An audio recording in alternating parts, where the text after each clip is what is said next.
Stop scrolling. You need to hear this. They shut down this subway tunnel in 1999 after a derailment. No trains were supposed to come through again, but last night, one did.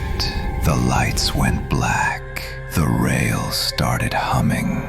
Then a train rolled in with no driver, no headlights, no doors. Just an open black frame, moving slow, like it was searching.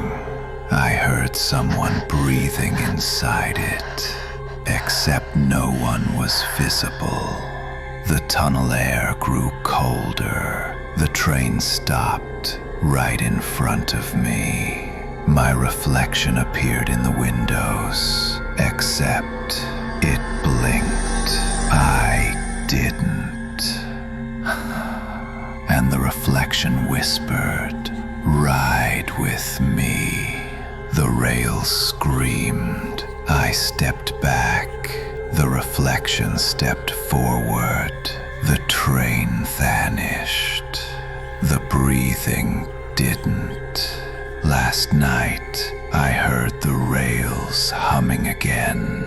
And tonight, they're humming for you.